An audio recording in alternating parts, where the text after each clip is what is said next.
Jaya Radha Madhava Kunja Bihari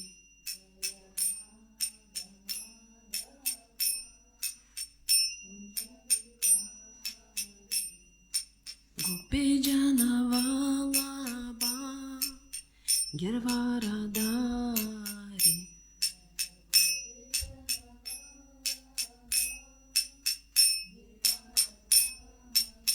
Yashodanandana Vraja Jana Ranjana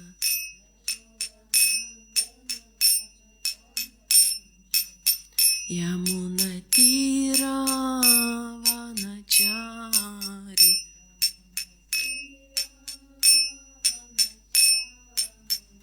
Jaya Radha Madhava Kunja Bihari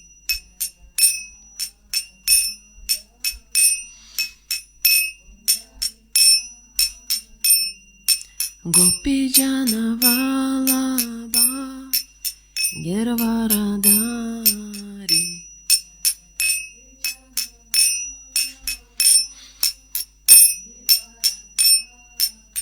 Yashodanandana Vraja Jana Ranjana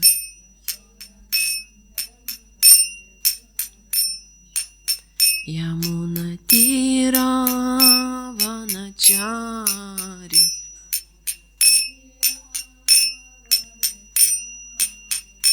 Jaya Radha Madhava Kunja Bihari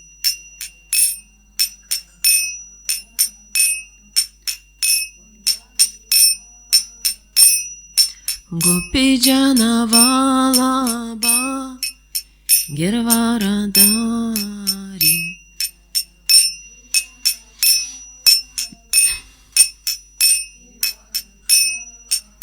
Yashodanandana Vraja Jana Ranjana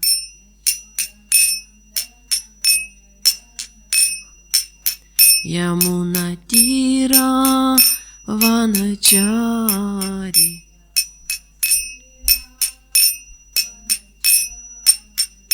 Hare Krishna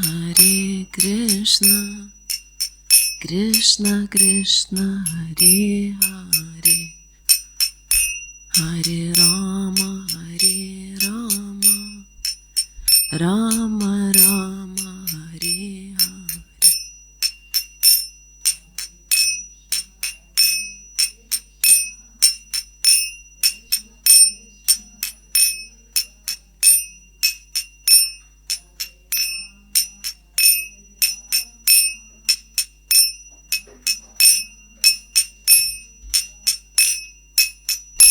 Hare Hare Krishna Krishna Krishna Hare Hare Hare Rama Rama Rama Hare Hare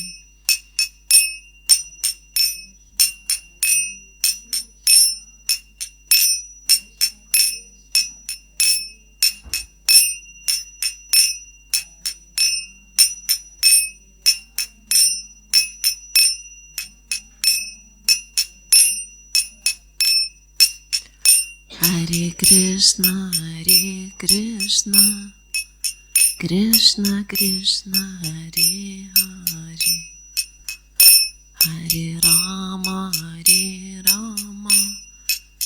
Rama Rama Hare Hare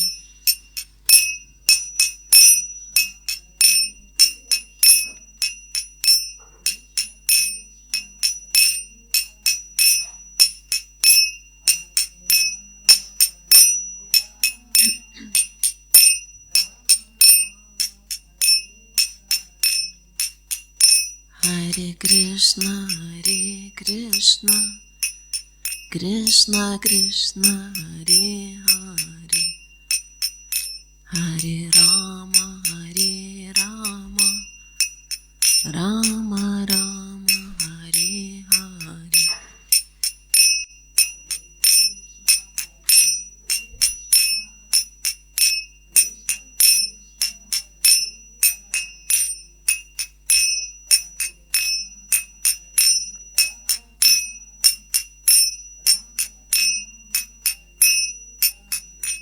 Shri Nitai Gaura Sundara Ki, Srila Prabhupada Ki, Gaura Premananda.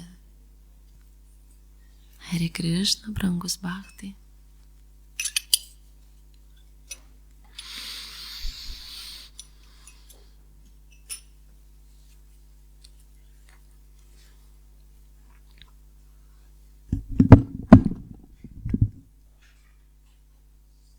Šiandien toliau skaitom Šrimad Bhagavatam, 4 giesmę, 24 skyrių.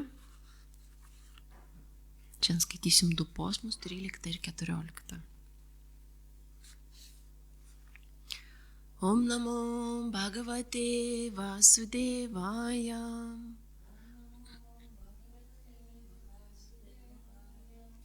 Om Namo Bhagavate Vasudevaya.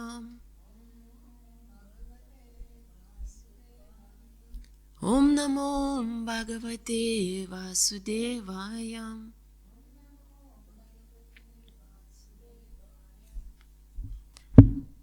Tryliktas tekstas. Prachina bar hishach putrach shatadrutyam dashabhavam tulyanam avratach sarve dharmas natach prachetasach. Prachina bar hishach putrach Shatadrutyam dashabhavan Tulyanam avratach sarve Dharmas natach prachetasach.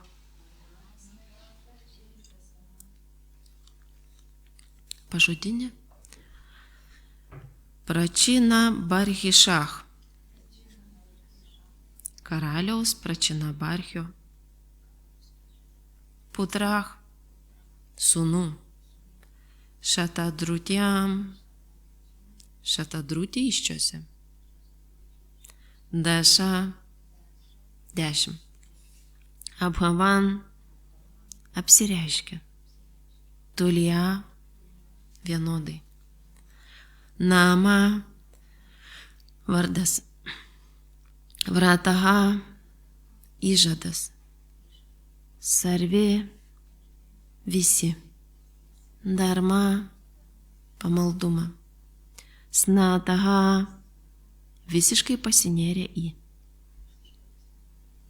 prachetasach, visi jie pagarsėjo kaip prachetai. Šrilos Prabhupados vertimas ir komentaras. Šrila Prabhupada Ki. Karalius Prachina barhis pradėjo šatadrutį iščiose 10 sūnų, kurie pagarsėjo prachetų vardu. Visi 10 sūnų buvo labai pamaldus. Komentaras. Pažymėtinas posmo žodis dharmas natach, kuris nurodo, kad visi 10 karaliaus Prachina barhio sūnų buvo pasinėrę į dvasinę praktiką. Be to iš prigimties jie pasižymėjo visomis dorybėmis. Kai žmogus nepriekaištingai laikosi religijos normų ir įžadų, susijusių su atsidavimo tarnystė, yra iki galo pažinęs tiesą, gerai išmano šventraščius, elgiasi nepriekaištingai ir taip toliau, jis pasiekė tobulumą. Visi prachetai buvo pasiekę tą patį tobulumo lygį. 14 tekstas. Pitradishtach pradžia sargiai, tapas yra nama višan, daša varša sahasrani, tapas arčiams tapas patim. Pitradishtach pradžia sargiai, tapas yanam avišan.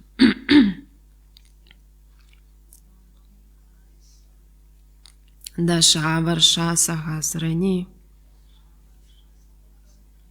tapas arčiams tapas patim.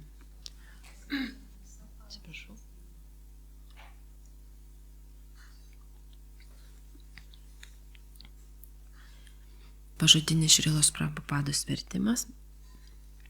Pitra tėvui, adištaha paliepus, pradžia sargi susilaukti vaikų, Tapasė tramdyti kūną.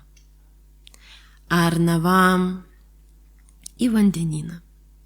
Avišan paniro. Dašavarša 10 metų. Sahasrani tiek tūkstančių.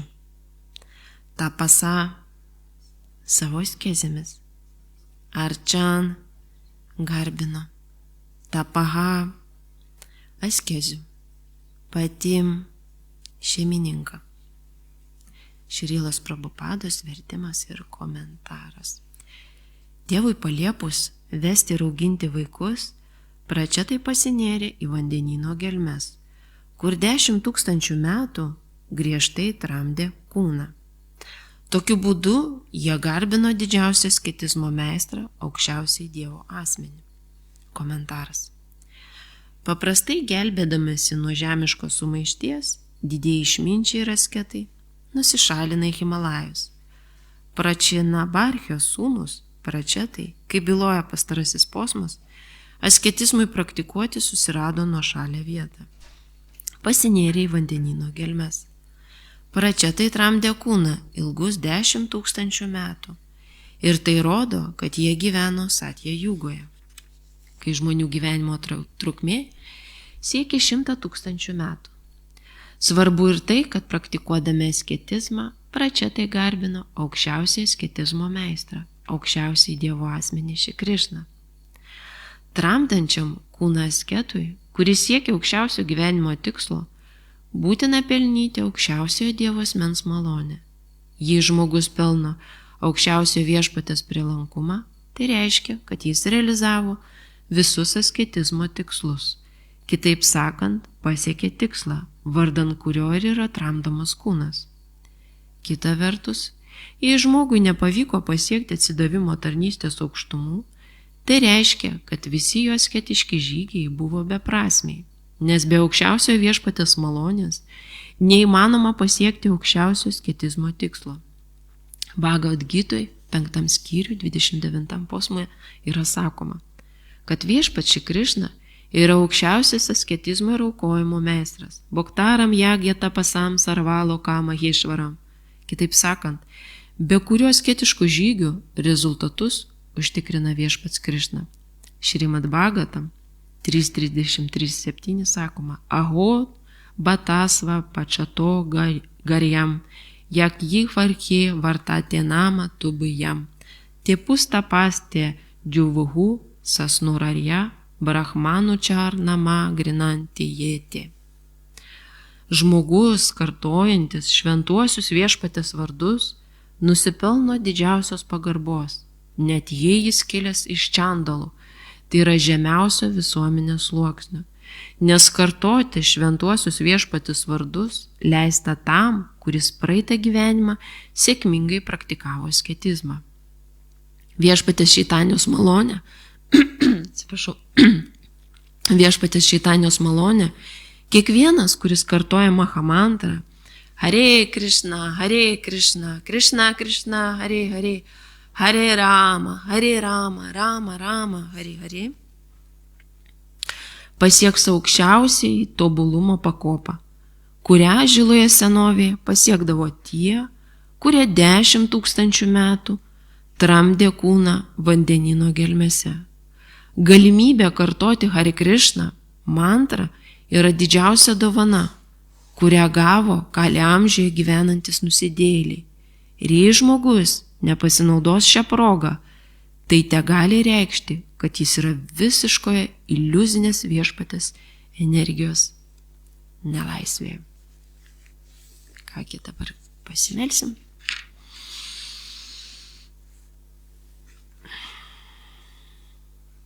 Om Agyana Timirandasya Gyananjana Shalakaya Chakshurun Militam Yani Tasmai Shri Gurave Namaha Shri Chaitanya Manobishtam Stapitam Yena Bhutale Svayam Rupa Kadamahyam Dadati Sva Padantikam Vandeham Shri Guru Shri Yuta Padam Kamalam Shri Gurum Vaishnavam Cha Shri Rupam Sagrajatam Sahagana Raghunatvitam Sajivam Sadvaitam Savadhutam Parijanat Sahitam Krishna Chaitanya Devam Shri Radha Krishna Padam Sahagana Lalita Shri Vishakana Vishtamcha He Krishna Karuna Sinho Dina Badho Jagatpati Gopisha Gopika Kanta Radha Kanta Namostuti Tapta Kancha Gaurangi Radhe Vrindavaneshvari Vrishabuni Sute Devi Pranamami Hari Pri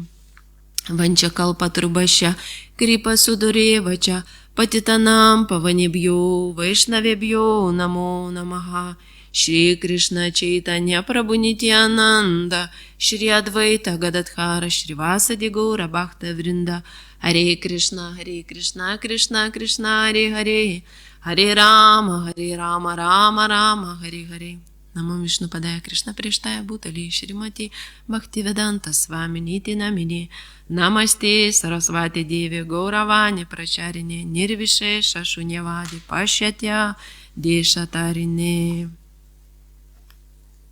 Hare Krishna, ačiū visiems už malonę, kad galiu būti čia su jumis ir skaityti Šrimad Bhagavatam. Prašau palaiminkit, kad bent dalelytę galėčiau atskleisti to posmo, ką norėtų mano dvasinis mokytojas. Hare Krishna. Taip, dar paskaitysim posmus.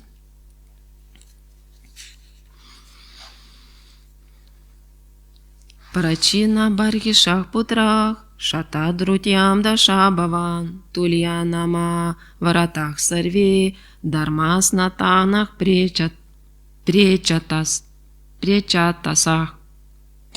Karalius Pračinabarchis pradėjo Šatadrutį iščiose 10 sūnų, kurie pagarsėjo Pračetų vardu.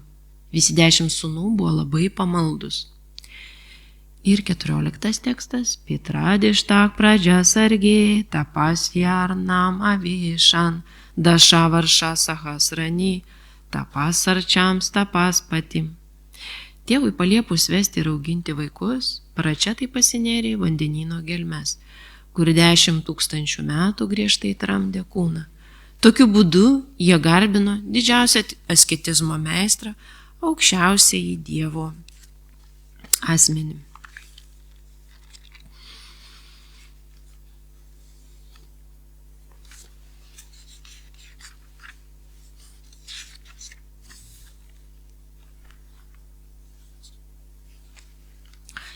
Šrimad Bhagavatam pradeda mums komentuoti nuo to, kad pažymi žodį Dharmas Natah, kuris nurodo, kad visi 10 karaliaus Pračinabarchio sūnų buvo pasinėrę į dvasinę praktiką, kai žmogus nepriekaištingai laikosi religijos normų ir įžadų susijusių su atsidavimo tarnyste, yra iki galo pažinęs tiesą, gerai išmano šventračius, elgėsi nepriekaištingai ir taip toliau. Jis pasiekė tobulumą. 14 tekste yra sakoma, kad tai visa turi būti nukreipta į aukščiausią Dievo asmenį, į viešpatį tam, kad viešpats būtų patenkintas. Bet būtent kaip aukų atnašavimas. Iš tikrųjų, be aukščiausio Dievo asmens malonės neįmanoma pasiekti aukščiausio tobulumo, bet tai, ką ir kalbama čia. Ir būtent čia Bhagavad Gitoj 5 skyrių 29 posme yra sakoma: Bhoktaram yagya tapasam sarvalokam maheshvaram suhrydam sarva bhutanam jatvamam shantim ryčati. Kas visiškai įsisąmonino mane, žinodamas, kad man skirti visi aukų ir askezių rezultatai, kad aš esu visų planetų bei pusdievių aukščiausias viešpats ir visų gyvųjų esybių draugas, linkintis joms gero, to nebekankina materialios negandos. Toliau, 14 posme Šrimad Bhagavatam kalbame apie tai, kad pagrindinė Kali Jugos jagja yra šventų viešpatės vardų kartojimas. Ir ką šie posmai iš tikrųjų mus moko, ką mes galim išmokti šitų posmų, ką galim pasisemti iš jų ir kaip mes galim šiandieniniam gyvenime pritaikyti. Aš pamenu, kolegė darbė matė kažkada tai, kai aš skaičiau Šrimat Bhagavatam, čia dar seniau, dabar jau jinai išėjusi pensiją, tokia labai inteligentiška mokytoja, aš jai dėkinga, jinai labai daug dalykų manęs išmokė darbė. Ir jinai, kai pamatė, kad aš skaitau Šrimat Bhagavatam, jinai tai pasižiūrėjo ir sako, kokią tu čia archaišką knygą skaitai, kaip dabar atsimenu. Tai va, kiekvienas žmogus reaguoja ir priima taip, koks jo yra sąmonės lygmuo.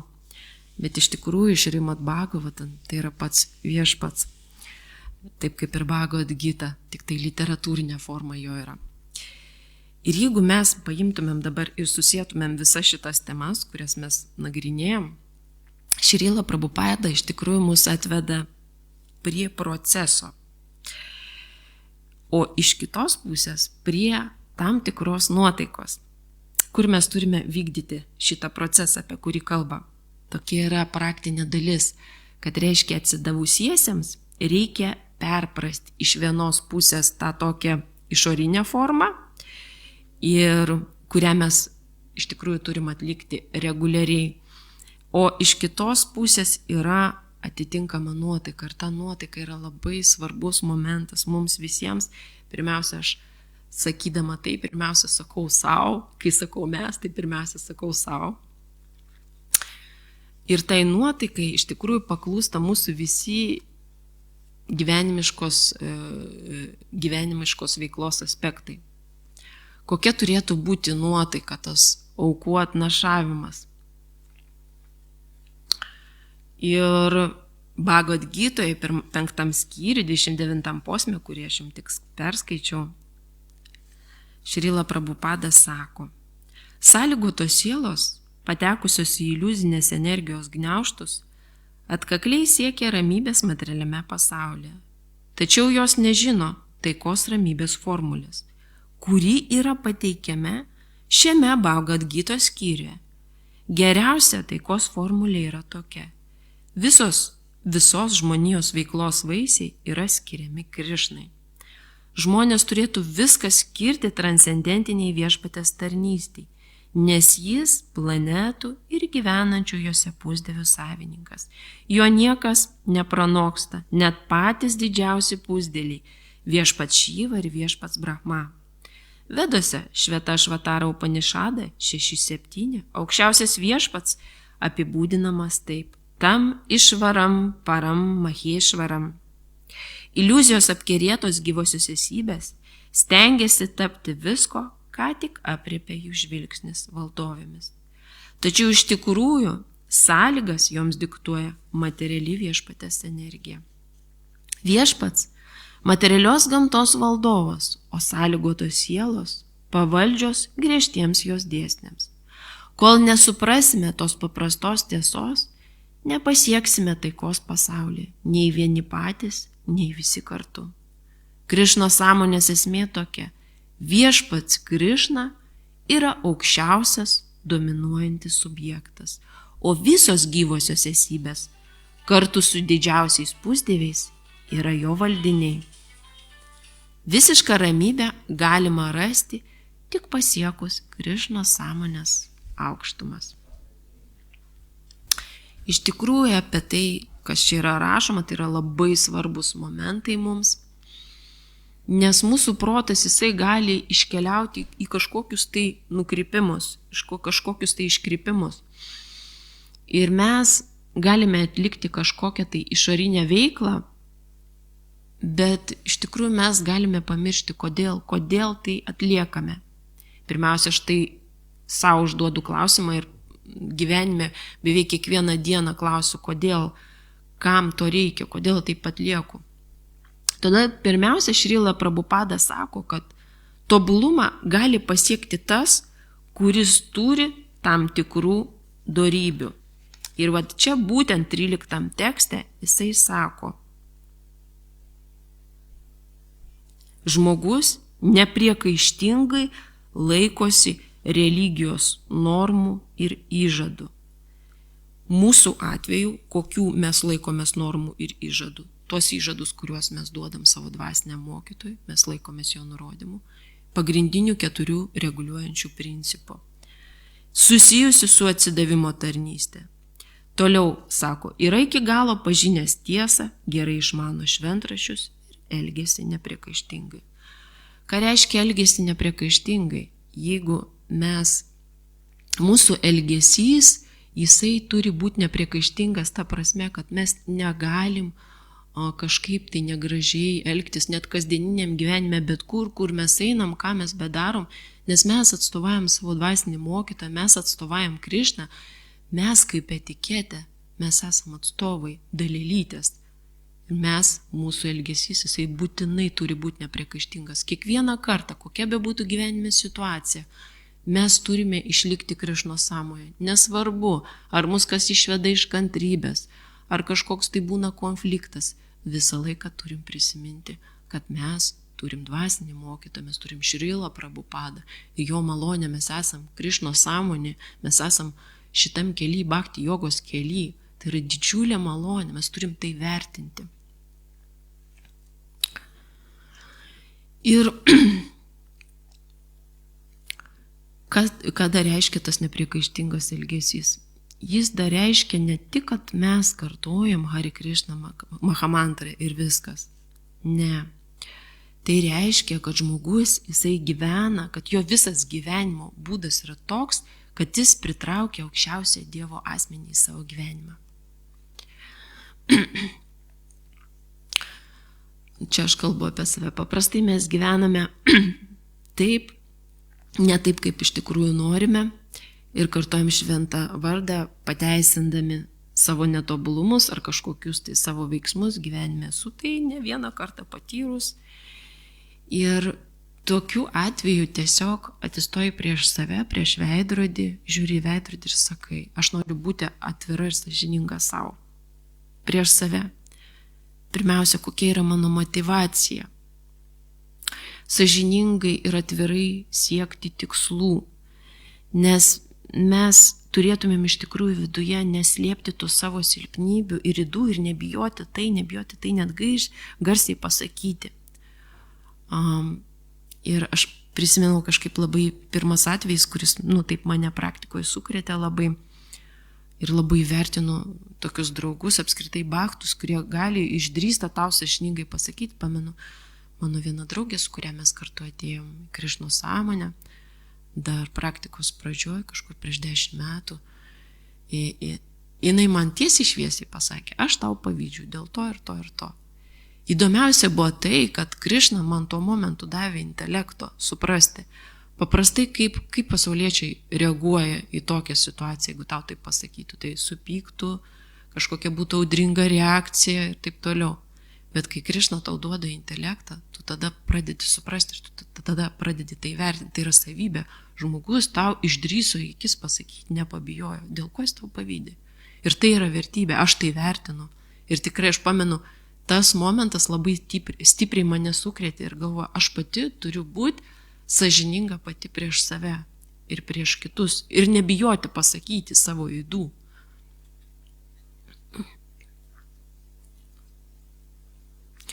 Ir mes turėtumėm stengti suprasti, ką mums reikia veikti, atsižvelgiant į visas aplinkybės, kad viso šito mūsų veikimo rezultate yra viešpats. Viešpats turėtų būti patenkintas mumis. Mes tengiamės patenkinti viešpatį.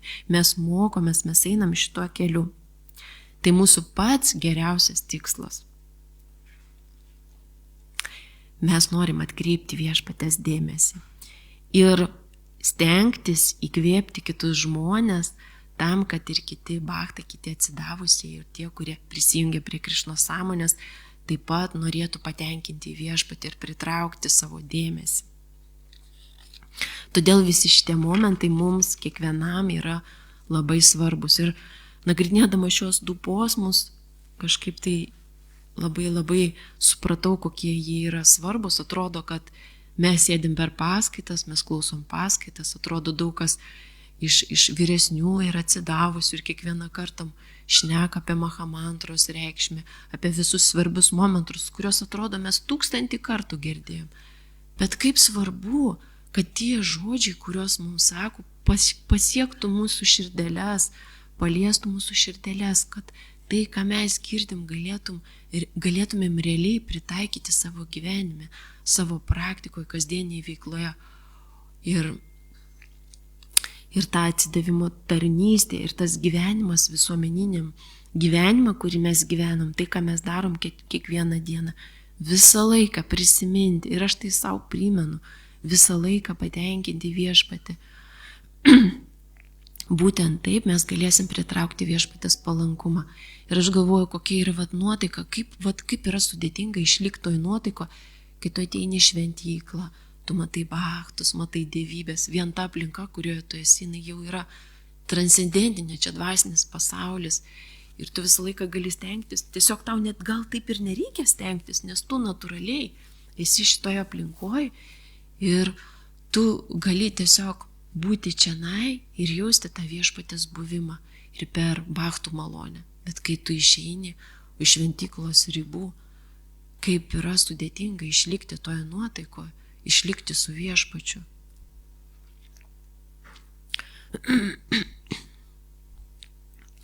Ir jeigu mes visą laiką būsim toje nuotaikoje, norėdami patenkinti viešpatį ir gausim jo palankumą, tokioje formoje viešpats suteiks mums būtent suvokimą. Suvokimai ateina tada, kai mes patenkinam viešpatį ir jisai mums duoda tų tokių dvasinių žinių, atneša tą tokį dvasinį matymą, kurio prieš tai net nebuvo. Ir tas dvasinis mokymas, tas matymas, tą viską, ką tu pradedi matyti, jauti, kad kiekvieną kartą jo daugėja ir jisai gilėja, eina gilyn, į širdį, per širdį. Ir būtent šitie dvasinis matymas mus vysto kaip asmenybės, vysto tam tikras mūsų savybės, kad mes įgyvendintumėm savo tikslus. Bet tikslai jie turėtų būti teisingi. Ką reiškia teisingi tikslai?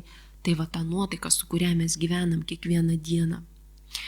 Ir jeigu mūsų nuotaika yra patenkinti viešpatį, visi sunkumai, kurie ateina į mūsų gyvenimą, jie yra lengviau įveikiami, lengviau priimami, išgyvenami. Nėra to tokio fizinio sunkumo ir širdyje būna lengviau, sakau tai iš praktikos, nes daugybę kartų žinau, kad ir kiekvienas iš jūsų esate daug dalykų patyrę.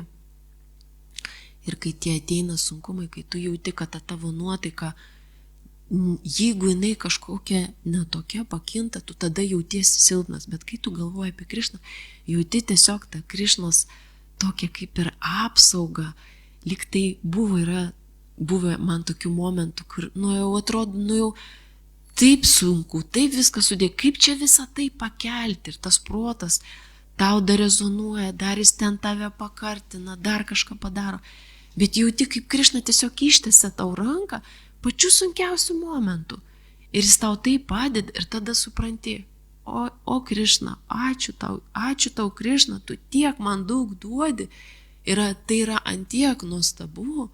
Ir to niekada nepamirši, atrodo, kad visas pasaulis gali nuo tavęs nusisukti, bet Krišna niekada nenusisuks nuo tavęs. Krišna visą laiką bus kartu. Šešinitai Gaura Sundaraki, Džai. Taip, mes galime suklysti, mes galim kažką daryti ne taip, bet tai yra normalu, jeigu mes neturime dvasinių žinių, jeigu mes neturim patirties. Visi klysta, bet svarbiausia, apie ką aš kalbu, tai yra nuotaika, išlaikyti šitą nuotaiką. Ir mes iš tikrųjų mokomės per tą nuotaiką, kaip galime nuteikti savo sąmonę, tam, kad galėtume veikti viešpatės sąmonėje. Todėl mūsų veikla ir ne tik tas fizinis darbas, kurį mes atliekame, irgi netgi tam tikra veikla, į ją sudaro du dalykai, tai yra socialinė veikla, tai yra būtinai šita visuomeninė veikla, tai yra mes jau gyvenam visuomenėje, ir praktika, angi, sanskrito kalboje, arba dar atsidavimo tarnystė. Ir būtent šitos dvi sferos, jos yra neatsiejamos viena nuo kitos, nes mes gyvename visuomenėje.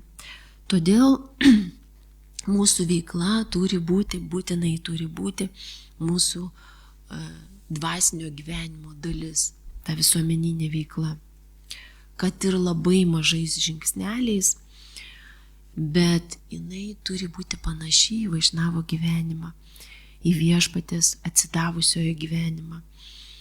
Ir turi būti tas būtinai nusiteikimas, kad mes galėtumėm pakelti savo sąmonę. Ir prisimenu, kaip mano Guru Maharajas, jo malonė Chaitanya Chandra Prabhu, kai žmonės klausė, tai kaip keisti tą gyvenimą, ką daryti. Tiesiog nereikia nieko keisti, pastatyti viešpatį centre jūsų gyvenime. Bet ką reiškia, tie žingsneliai gali būti labai maži. Pavyzdžiui, mes galim namie turėti altorėlį ir siūlyti viešpačiui ar gėlytę, ar smilkaliuką. Ir jeigu mes siūlysime, tai darysime su tarnystės nuotaika, mes galvosime, kaip aš noriu patenkinti viešpatį.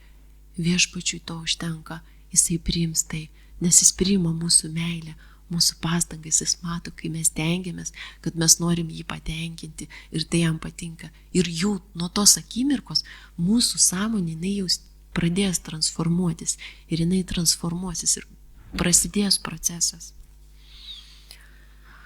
Kas dar labai svarbu, tai yra švarus gyvenimo būdas, tai yra mūsų širdis, protas, mintis, veiksmai, viską, ką mes darom, turėtų būti harmoninga, mes turėtumėm laikytis būtinai 4 reguliuojančių principų. Ir tas teisingas elgesys, harmonija visose mūsų gyvenimo sferose iš tikrųjų, kaip sakoma, pasakyti labai lengva, bet kaip tai padaryti praktikoje, reikia kažkokį tai išlaikyti tą balansą, kas tikrai nėra paprasta, tikrai yra sudėtinga, bet tada mes galėsim kelti savo sąmonę. Būtent mūsų sąmonė kils tose gūnuose. Ir visą tai mes iš tikrųjų turėtumėm atlikti kaip aukos atnašavimą viešpačiui.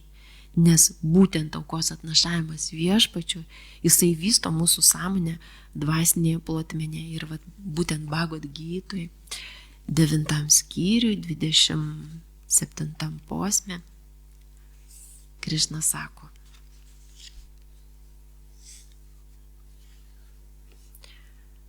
O Kunti sūnau, kad ir ką tu darytum, valgytum, atnašautum ar atiduotum, kokias askezes tu atliktum, daryk tai kaip auka man. Ir jeigu mes tokioje nuotaikoje tarnausim viešpačiui, mūsų netgi šventų vardų giedojimas, kartojimas, jisai kils į kitą visai lygį. Ir net patys šventi vardai, jie mums visiškai kitaip atsivers. Ir jie atrodys, kad jie atgyja, tu užmesgi tą tokį santykį su šventais viešpatės vardais, visiškai kitokioje sąmonėje. Aš prisimenu, kaip aš kartojau atėjusi Krišnos sąmonę, šventus viešpatės vardus, koks protas buvo, kaip negalėjau susikoncentruoti, kaip pačioj pradžioj, kaip sunkiai tą pirmą ratą ir galvoju, jėtus vieną ratą pasakiau, kaip bhaktai 16 ratų kartuoju. Man atrodė tokia misija neįmanoma, taip sudėtinga, pamenu, buvau pas Anantarą stovyklai ir atrodė, ir galvoju, ar iš vis kada nors aš galėsiu 16 ratų sukartuoti? Oho, ir kaip tai padaryti, ir tas protas tiek neduoda ramybės, taip ir dabar protas neduoda ramybės, bet tu matai, kokioj tu nuotaikoj tai darai, ir Krišna duoda tą nepriežastinę malonę mums visiems, ir mes galim kartoti labai svarbų nuotaiką, ką mes darom, kokioj nuotaikoj. Ir jeigu, tarkim, mūsų visas dėmesys nukrypsta į buitinius dalykus, patyriau tai ne vieną kartą, mes tada prisirišam prie tų buitinių dalykų, viskas. Tada jau atrodo, kad jau viskas tave maja ima, jau pakuoja, jau reguliuoja ir žiūrėk, jau ir džapa tada viskas. Džapa tada kaip ir krenta, tas šlovinamas viešpatės vardų, jisai visai kitoks, visiškai kitaip, viskas tada keičiasi. Atrodo, kad ta nuotaika net persmelkia mūsų džapą.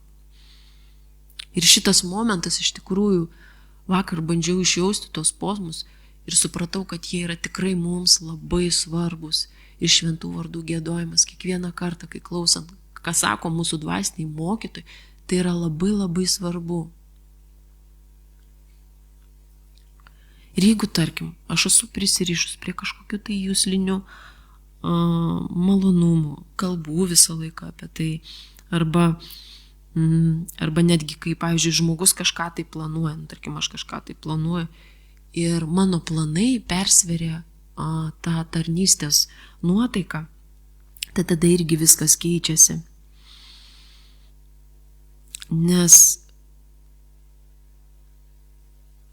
gaunasi taip, kad aš kaip ir prisirišu prie tos komforto zonos ir tada nuotaika gali pasireikšti įvairiai ir, pavyzdžiui, gal tiesiog bėgi nuo tos atsakomybės ir tiesiog pradedi teisinti save, va šeima, darbas, tas, čia mano reiškia vadinama dharma, aš gyvenu kaip ir dharmoje, bet iš tikrųjų taip norisi užduoti savo klausimą tokį, o dėl ko visa tai vyksta, kodėl mes einame į darbą, kodėl mes viską darom. Ir aš savo dažnai užduodu šitą klausimą ir primenu savo, man tai labai padeda, už tai dalinuosi su jumis. Ir atsakymas, koks atsakymas? Atsakymą duoda mūsų širdis. Ko laukia mūsų širdis? Užduokim savo tokį klausimą, ko laukia mūsų širdis ir ko tikisi mūsų širdis. Ir dažnai sakoma, vadovaukis širdimi, tas toks momentas, jis yra toks subtilus, ką reiškia vadovaukis širdimis, kaip nesupainioti tai su protu. Ir mano toks atsakymas, tas širdies šauksmas viduje, jisai būtent atsako į klausimą, dėl ko aš visą tai darau. Sau užduodu tą klausimą, dėl ko einu, darau, dirbu ir taip toliau.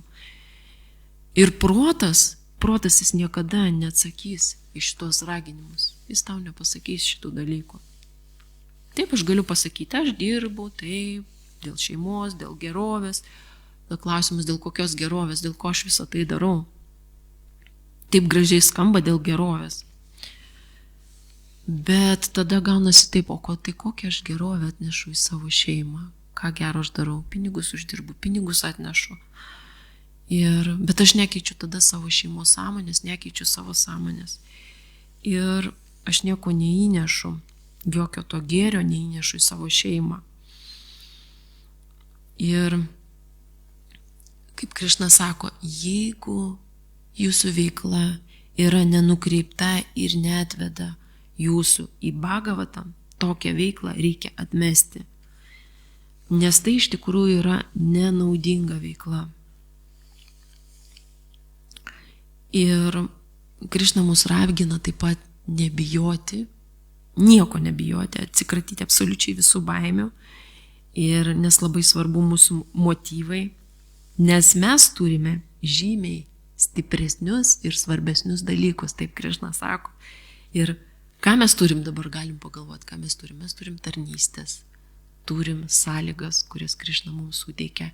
Mes turim santykius, turim draugystės ir turim tą tokią vidinę jėgą. Ir visa tai, iš tikrųjų, visa tai mus veda į priekį. Mes galim augti ir tobulėti. Ir Krišna kokią mums duoda malonę. Mes galim būti tarp bhaktų. Įsivaizduokit, kokia tai yra didžiulė malonė. Aš prisimenu, kai buvau Indijoje. Atrodo, paradoksas, buvau Indijoje, gyvenau indų šeimoje pusę metų pirmą kartą. Ir arti nebuvo jokios Krišnos šventyklos. Arti. Šyvos šventykla, dar ten pusdievių. Taip. Ir kaip dabar prisimenu, ir nebuvo bhaktų. Buvo tik indusai. Ir žinokit, koks skausmas viduj. Aš jums negaliu apsakyti. Atrodo, kad ne tiek, kad skausmas, atrodo, kad tu vandens nepagėri, nepavalgi, nėra bhaktų, viskas. Kaip jaučiasi bhaktų malonė, bendravimas, nuotaika, visa tai persiduoda. Ir kai tu to neturi, kaip tu paskui tai pradedi vertinti. Ir aš tada vyrui sakiau, važiuojam į Skono šventyklą, važiuojam greičiau, kažką galvojam, darom. Ir prisimenu, nuvažiavom į šventyklą, į dvarą, kad tenai, Niu Delyje. Ir viskas. Ir man vien užteko, aš pamačiau bhaktus jau pajaučiau jų energiją, jų malonę, jų nuotaiką, pamačiau Prabhupadą, dievybės, viskas tada persmelkė ir aš jaučiu, kaip aš nurimstu, kaip viduje ta tokia stipri jėga, ta tokia vidinė jėga, jinai vėl atgyja. Ir tas jausmas, kai mes galime būti su bhaktais, tikrai turėtumėm labai vertinti, tai yra labai labai svarbu. Nes kai tu kažką tai prarandi ar kad tu neturi, tu paskui tai labai labai pradedi stipriai vertinti. Lygiai taip pat, kaip mums atrodo, kad mes turim šiltą vandenį, apskritai mes turim geriamą vandenį, tu kai nuvažiuoji į Indiją ir pamatai, kad žmonės ir vandens neturi. Jie prašo išmaldos tam, kad galėtų vandens atsigerti, nes jie ir to neturi. O mes turim vandenį, ne tik vandenį, mes ir šiltą vandenį, kai tu ten Indijoje maudaisi po šaltų vandeniu, tau tokia atrodo askezė, wow, kaip sunku.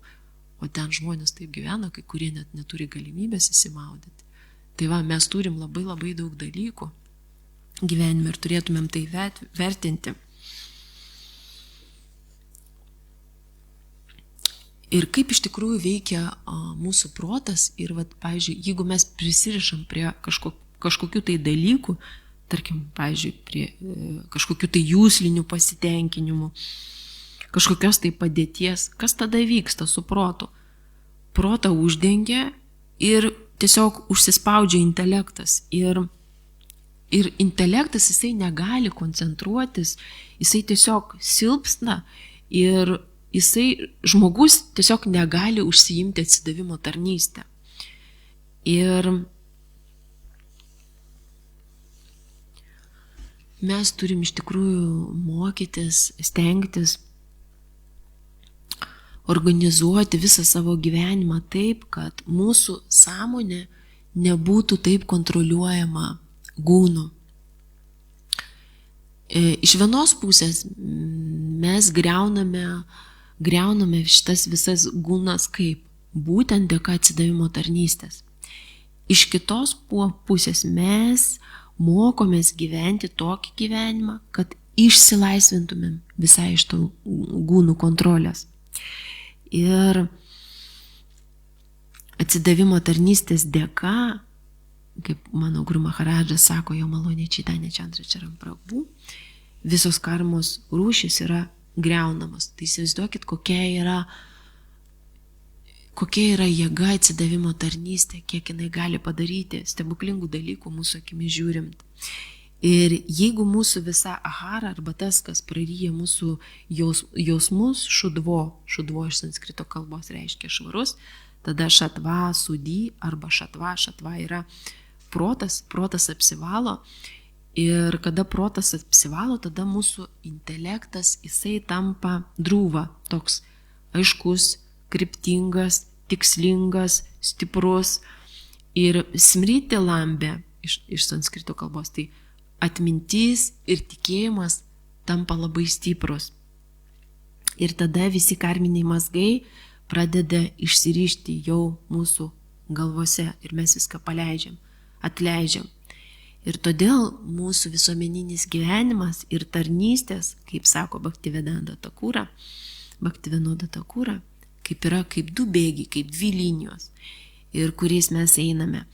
Ir būtent svarbu yra nepasiduoti tos majos provokacijomis ir tada mes galėsime veikti, kad patenkintumėm viešpatį.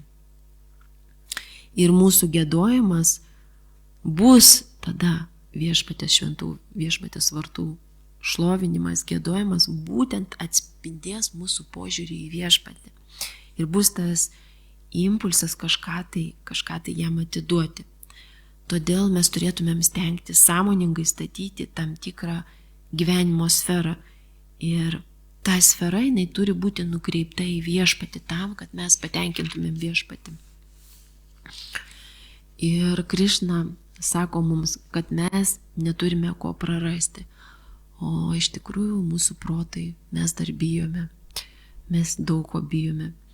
Bet kai mes bijome, iš tikrųjų mes atitolinam save nuo viešpatės.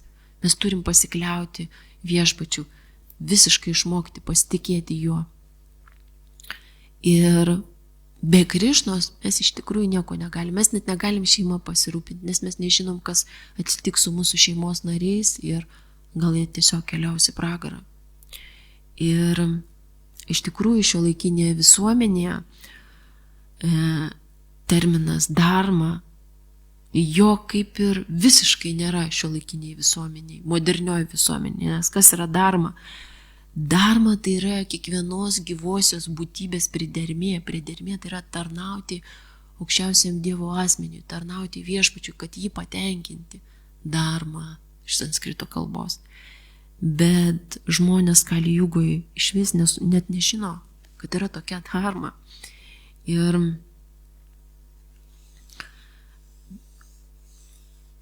tai iš tikrųjų šita dharma yra vienintelis kelias ir kito kelio nėra, kaip sako visi šventraščiai. Todėl yra labai svarbu šventų viešpatės vardų giedojimas, apie ką ir kalbama 14 posme. Ir būtent šita forma, ir tai turi tapti mūsų kasdienio gyvenimo dalimi, taip kaip Prabhupada sako, kad kai mes kartojam šventus viešpatės vardus, mes kaip vaikas šaukėsi mamos, Hare Krishna, Krishna Krishna, Hare, Hare Rama, su šauksmu, su vidumi, tu turi šaukti viešpatės, kad jis ateitų pas tave, nes tu nori pasitarnauti. Ir tą tarnystę, kurios tu prašai pas viešpatį, tu nori tarnauti jam, iš tikrųjų viduje, tu turi pradėti tai gyvendinti praktikoje, kasdieniniam savo gyvenime. Ir jeigu, tarkim, kažkokia tai veikla nėra tiesiogiai susijusi su Krišna, pamažu reikia stengtis nesikoncentruoti į ją ir pamažu stengtis jos atsisakyti. O jeigu yra galimybė tiesiog mokytis viską daryti dėl Krišnos, netgi darbą susėti su Krišna, kad aš dirbu dėl Krišnos, nes aš galėsiu tą ir tą, aš galėsiu aukoti, aš galėsiu kažką tai įsigyti, aš galėsiu, nusipirkau, pavyzdžiui, fisharmoniją, taupiau pinigus iš savo atlyginimo, nusipirkau fisharmoniją, tada išmokau groti fisharmoniją, tada aš galiu su nuotaika galvoti apie tai, kad aš noriu patenkinti viešpatį, aš noriu patenkinti Krišną, tada aš jam giedu, mes su bhaktais kartu giedam ir jau atliekam tarnystę. Tai ta nuotaika yra labai svarbi ir tas sąžiningumas ir atvirumas pirmiausia turi būti pačiam prieš save, tas pokalbis, vidinis pokalbis turi būti su savimi, nes iš tikrųjų viešpats mums labai daug duoda. Atrodo, mes žengiam kelis žingsnelius, bet viešpats žengia atgal 100 000 žingsnių. Bet mes to nesuprantam dar. Mes galime naudotis vyresniųjų ir savo intelektų ir tada galime atsiduoti tarnystei. Iš tikrųjų ir viskas priklauso nuo to mūsų vidinio norom, norime mes tai ar ne. Ir dar labai svarbus momentai, žiūriu, laikas baigėsi, kuriuos dar labai noriu paliesti jums. Visuomeniniam, kasdieniam gyvenime mes galim būti tiesiog, nematomi, eiliniai žmogeliukai. Bet mes galim išsiskirti savo savybėmis, savo vertybėmis ir taip galim pritraukti žmonės. Ką reiškia išsiskirti savybėmis? Aš turiu minti ne tai, kad mes norim čia pademonstruoti savo ego, koks aš protingas, kiek aš žinau. Ne, čia visai yra kita mintis, čia yra mūsų toksai kaip ir pamokslavimas. Pamokslavimas gali būti tiesioginis ir gali būti netiesioginis. Netiesioginis pamokslavimas, pavyzdžiui, darbe dažnai būna pas mane netiesioginis pamokslavimas, kai aš nekalbu apie Krišną. Tiesioginis pamokslavimas, kai aš kalbu apie Krišną. Ir mes tiesiog ką galim? Mes galim, pavyzdžiui, padėti kitiems. Galim laikytis duoto žodžio. Mes galim išmanyti kažkokią tai tam tikrą sferą, parodyti savo vertybės. Ir žmonėms tai yra vertenybė.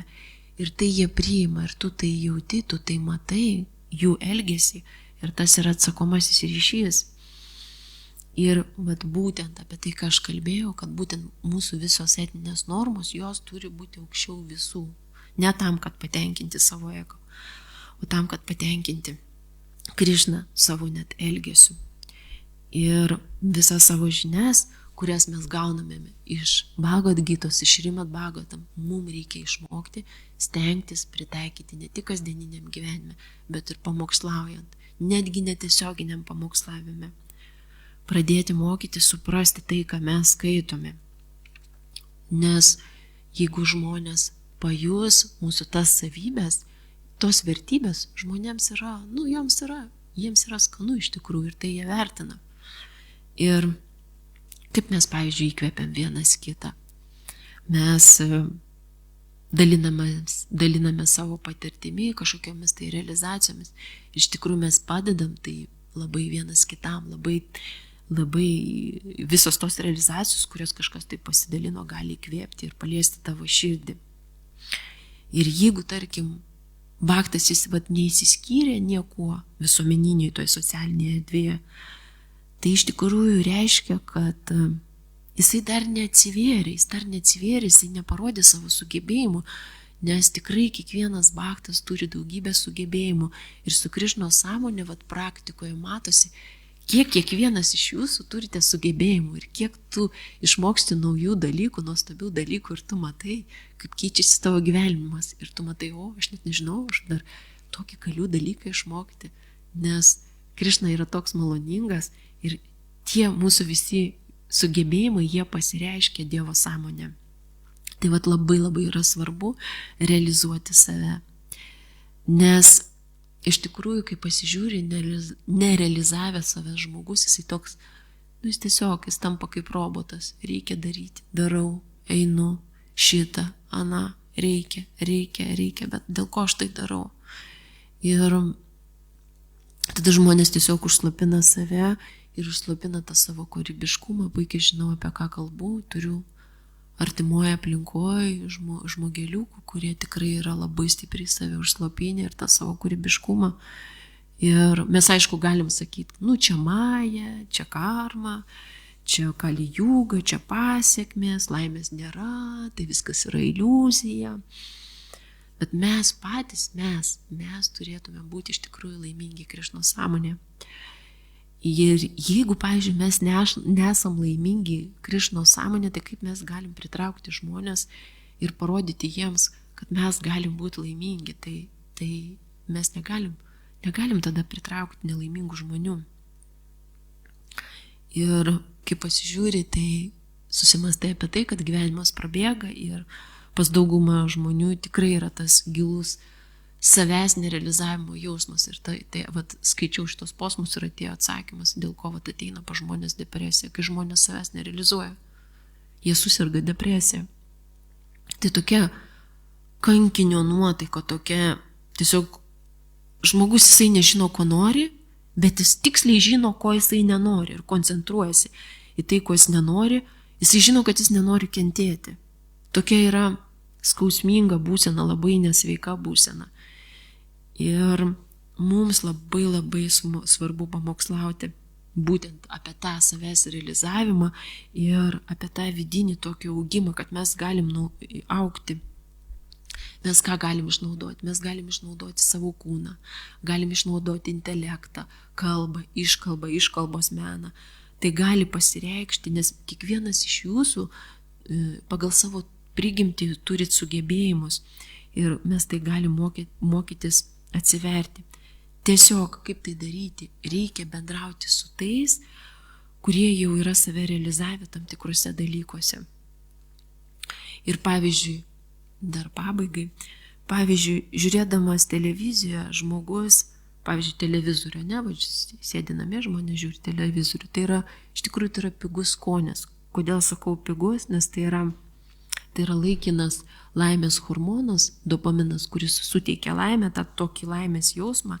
Jis iš tikrųjų sukuria tą tokį laimės jausmą žmogui ir tokią laukimo aurą, kad kažkas tai bus, kada nors kažkas tai įvyks ir tai neįvyksta.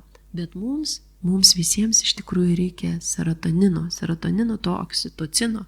Tai yra hormono, kuris gaunamas tada, kai mes realiai kažką tai pasiekėm. Ką turiu omeny? Dėdami pastangas ir gaunam iš tikrųjų tą grįžtamą į ryšį. Mes jaučiame, kad esame reikalingi. Ir kai mes esame kai mes veikiame, realizuojame save, tada ir Krišna, pats Krišna, jisai tada pasireiškia, apsireiškia ir tada džapa jinai kyla aukštyn. Viskas kyla aukštyn, viskas keičiasi. Tiesiog mes turime išmokti viską siūlyti viešpačiui, savo džapą, savo veiklą, nes mes viską darom, mūsų tai protas veikia, mes viską darom iš naudos. Mes turim ką pasiūlyti viešpačiui. Bet iš tikrųjų, jeigu mes neturim nieko, mes negalim nieko pasiūlyti, mūsų sąmonė yra tuščia. Ir tai yra iš tikrųjų nelaimingo žmogaus būsena. Ir tokioje būsenoje iš tikrųjų praktika neduoda jokio vidinio to tokio pasitenkinimo. Skaitom Bhagavad Gitą ir galvojam, kurgi ta patirtis, kuri suteikia mums laimės. Stebimės, kodėl jos nėra, bet siūlykim viską Krišnai. Maitinkime save dvasiškai, nes neturint skonio yra labai sunku praktikuoti džapą, tarnystės, santykiai, draugystės, draugaukit tarpusavį, sadhu sangą. Ir pati didžiausia problema yra tame, kad mes neturim to tokio tikėjimo, stipraus tikėjimo, arba tikėjimas jis yra toks silpnas, kad mes negalim būti laimingais gyvendami sąmoningai. Mes galim. Tikėkim Krišna ir viską atiduokim Krišnai. Hare Krišna, brangus bhaktai, atsiprašau, kad truputį. Gal yra komentarų ar kažkokių pastabų, gal klausimų?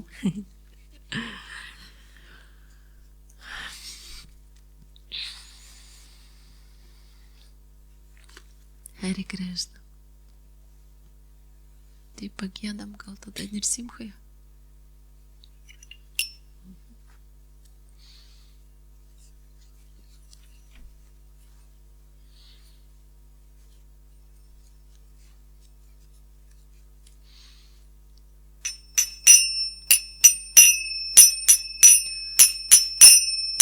Namaste Narasimhaya.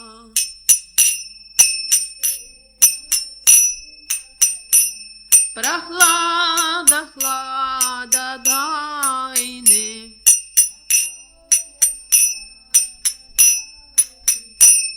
Хираньякашипурвакшаха.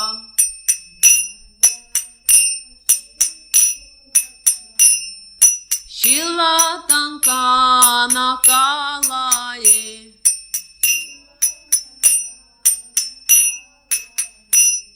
Ito Nisimho parato Nisimho.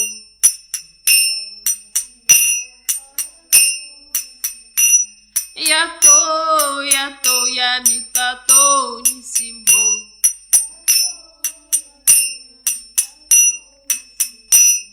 Bahir Nisimho irdahir Nisimho.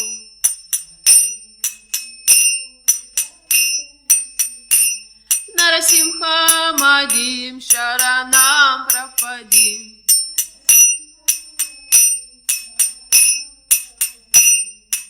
Kamvakara Kamalavarena Kama Bhuta Shringam Dalita Hiranyakashipu Tanu Bringam Keshavadrita Narahari Rupa Jai Jagadisha Hare.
Shri Nrsimha Bhagavana ki, Prahlada Maharaja ki, Srila Prabhupada ki, Gaura Pramananda.